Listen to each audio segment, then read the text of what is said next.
What's up, YouTube? And welcome to my video of the top 10 albums of 2016 in my opinion.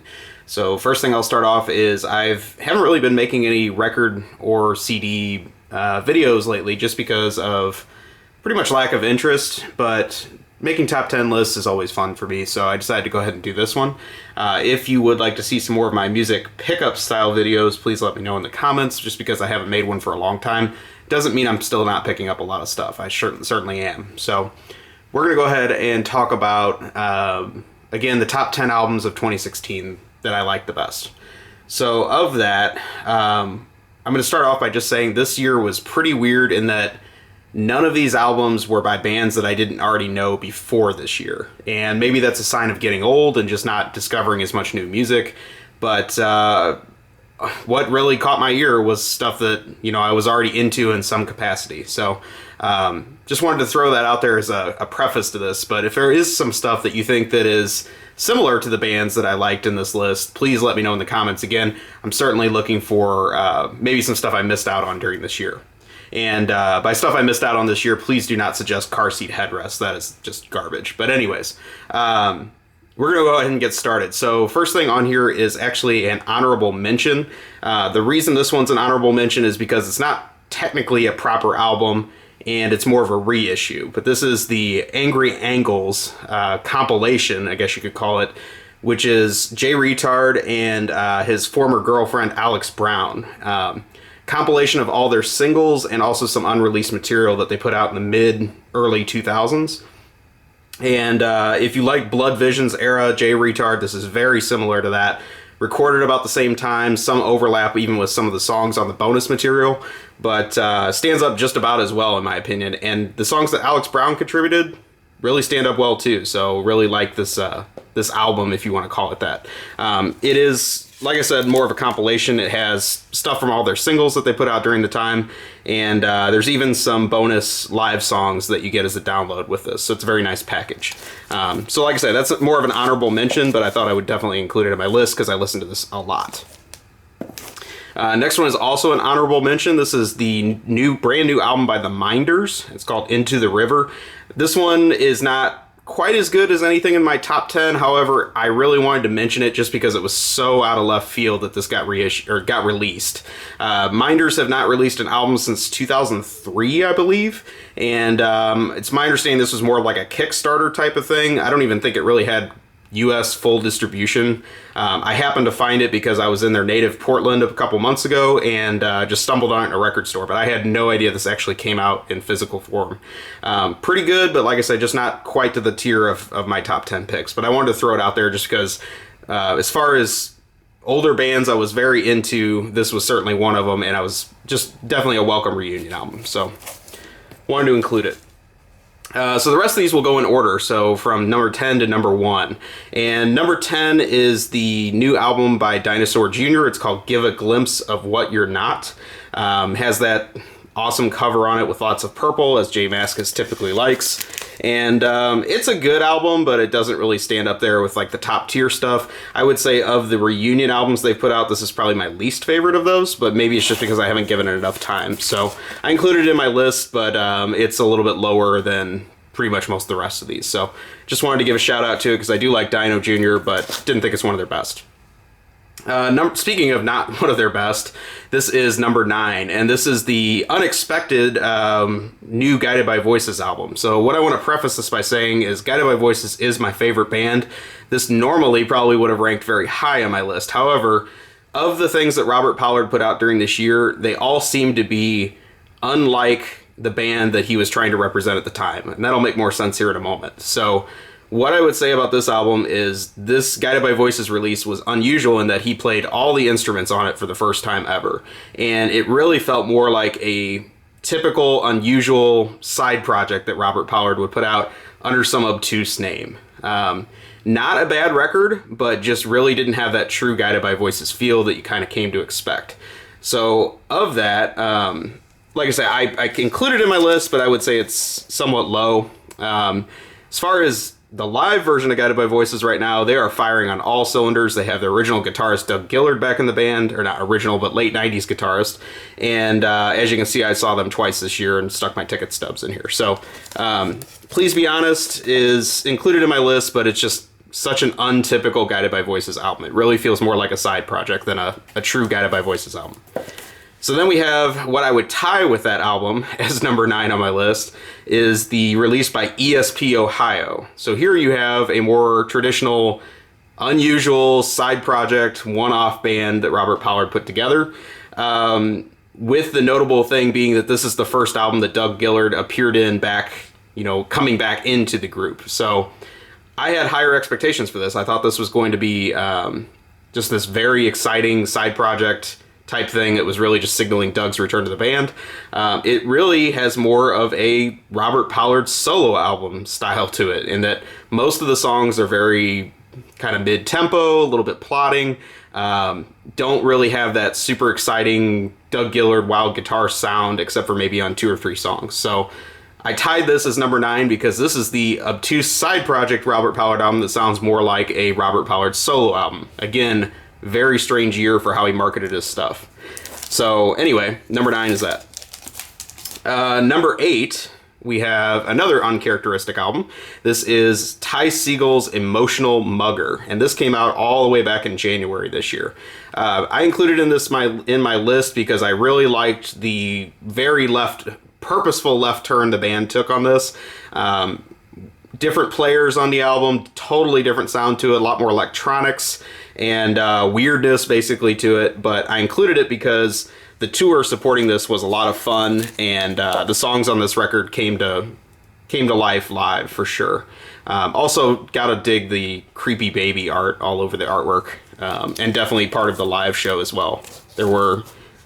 Let's just say there were umbilical cords tossed in the audience. I'll just leave it at that. But yeah, number 8, I would consider Ty Segall's Emotional Mugger. Really curious what he'll do next, basically, because he released several albums that were kind of along the same tone. This came out of nowhere, and so who knows what's coming next. Number 7 is another one of my long-term favorites that has great artwork on the cover, in my opinion. This is the new release by the Thermals. It's called We Disappear. And, Thermals aren't really a band that's going to deviate wildly from their pop punk style that they've curated over 7 or 8 albums, however many albums they have. But this album has some great classics. I mean, some stuff that I would put top tier of all the stuff they've done. But the one thing this album's lacking is some of the consistency that more of their prior albums were known for. This one's kind of all over the map. So put it a little bit low in my list just for that reason alone, but it definitely has some great songs on it, and I still am a big fan of this band. So number 7 was the Thermals. Number 6 is another band I've been into for several years now, and this album did very well, it seems like. This is Parquet Court's album, Human Performance. They really stretched out on this album. It seemed to have a little bit higher production quality and very good mix of songs. A couple duds, but that's pretty typical for them. And I think people that were interested in them in the past may have saw them in a little bit different light on this album. So I would say it's quite good compared to a lot of the other stuff they've done, and can certainly recommend it. So this was number 6 on my list. Number 5, and I gotta be cautious of a recency effect on this because it just came out last month, is the new Tribe Called Quest reunion album, We Got It From Here, Thank You For Your Service. Unfortunately, the vinyl on this was delayed, and I was only able to get a CD copy of it so far. But I have not liked pretty much any hip-hop over the last 15 to almost 20 years. I just feel like the genre is very, very stale, and this was a welcome breath of fresh air. It really drew from their classic material, but also had its own sound to it as well. And like I say, maybe I'll get bored of this at some point, but so far I really am enjoying this album. So I put this at number 5 overall on my list. I think it's a really great album. Hopefully it's going to stand the test of time. Which brings us to number 4, and this is the 4th, maybe 5th album. I'm going to go 4th. Album by the band Connections from Ohio. And if you've seen my videos before, you know I'm a big fan of this band. They don't really get a whole ton of press, but they definitely have that Ohio mid-fi sound down packed. Lots of great pop songs, and this album was more of a grower than some of their prior ones. They stretched out on this one more for sure, and definitely fits in with the other material, but some exciting new directions on this. They had been incredibly prolific, sometimes putting out up to 2 albums a year over the last few years. Last year they did not release a record, which makes me think that they probably spent a little extra time on this one, making it a true keeper. So highly recommend this band if you haven't checked them out before. They're a lot of fun. They really have that just 90s indie sound going for them very well. And it doesn't feel like they're trying to cash in on it. They're truly heartfelt songs and a lot of well-written songwriting gestures in this. So number 4 is the new Connections album. Which brings us to one more Robert Pollard release. And this is why I said this year was so unusual.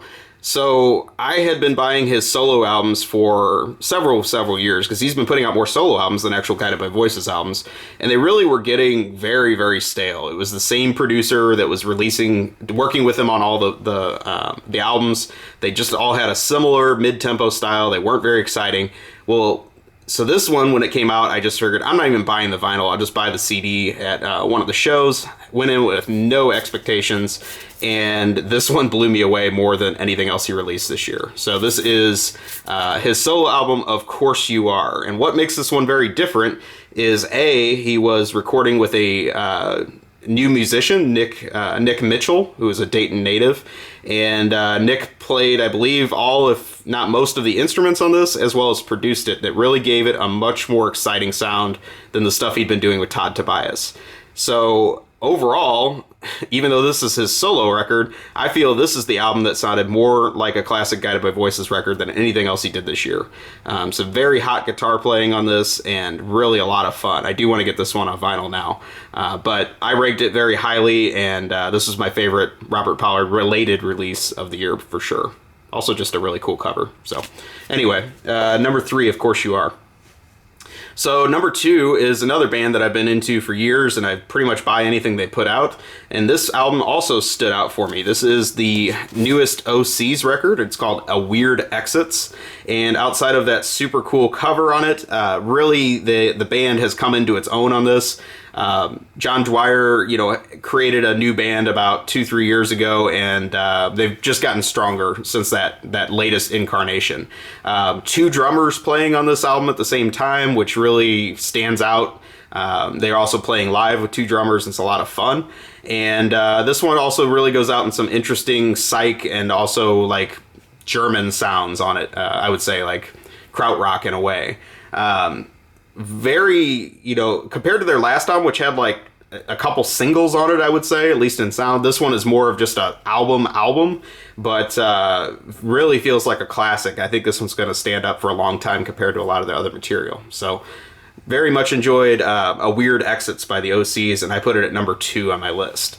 I also have to mention the companion album, which just came out with it. Which came out later, actually came out 3-4 months afterward, is this album. It's called An Odd Entrances. Album cover of the year right there. Come on. It's creepy as hell, but it's super cool.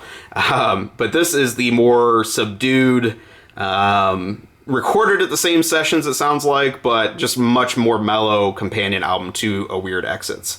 So if you are into that first album, I would get this one too, but this one's not as big a priority. I just thought I would mention it because it's the companion album and it has even better artwork. So going with that, we are now down to my number 1 album of the year. And again, I never bought it on vinyl, and that was a huge miss on my part. But this is the latest Bob Mould record. It's called Patch the Sky. And of his 3 albums he's released in the last, 3 or 4 years, since he kind of got a new band together and new energy, this is my favorite. Really, really great songs on this album. They translated live very well. And overall, I would say I listened to this more than anything else on this list over the last year. This has been on repeat a lot. And it came out pretty early in the year, I would say like maybe April or so. So very much, you know, a great Bob Mould record, and highly recommended if you're just getting into some of his stuff. I will be getting this on vinyl very soon. It was just, you know, a mistake on my part that I bought this on CD because it was cheaper at the time.